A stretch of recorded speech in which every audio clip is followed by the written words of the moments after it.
As you know, they put their lives on for this, lives on the line for this country. And now our troops have become a victim of sequester big time. Tuition assistance for the military members of the Marines, Army, and Air Force have been terminated. They're not setting any new applications because of sequestration. Senator James Inhofe is offering an amendment to fund tuition for our troops, and he joins us right now. Senator Inhofe, this is outrageous. We've talked to a few guys already who have already seen some of their tuition requests denied. What are you doing about it?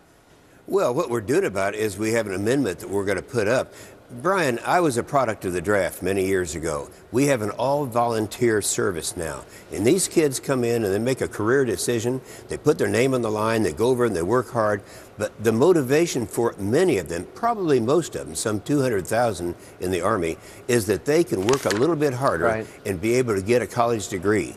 And for them to pull that out from under them, let me just say, people always say, well, you've got to make cuts somewhere. Fine, let's cut this green agenda. If you just take Obama's green agenda out of the defense budget, where it should never have been before, we shouldn't be building biorefineries. That should be done in the private sector. That's more money than the entire cost of these tuition assistance. But the goal of sequestration was to provide maximum pain, and it's viewed by some reason that would hurt Republicans more than Democrats if the defense industry was cut off at its knees. They want the flexibility to make these cuts and have the minimal amount of pain.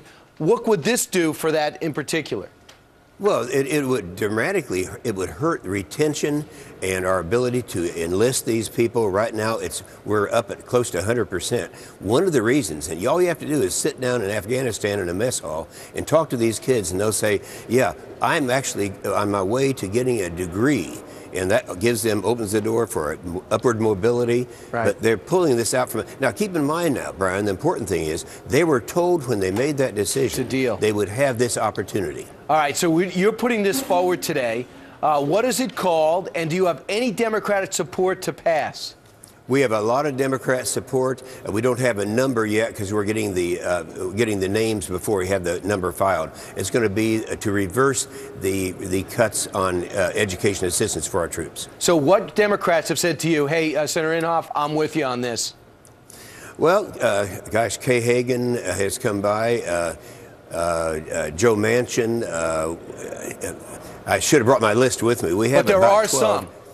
Yeah. Oh, yeah, absolutely. Yeah, there are Democrats and Republicans. There are a lot of Republicans who don't like it. They say, no, you got to cut all these things. Well, yeah, we can use discretion and cut those areas where we shouldn't be in. Why do we have the defense budget paying for the green agenda of this administration and then got these little kids? It's something that it really bothers me when you sit and you're talking to them and they made a career decision and now we come along and say, no, we've changed our mind. You can't do that. At least give the Pentagon the freedom to cut, to cause the least amount of damage with their own discretion, which right now sequestration doesn't do. Senator James, no, but I have another amendment that does that. So let's wait until see how this plays out. I'm glad you care about this, and I can assure you there are about 400,000 troops who are very glad that you care also. Absolutely. Senator Inhofe will be following it and have you on in the aftermath. Hopefully it'll be good news. Senator James Inhofe, thanks so much.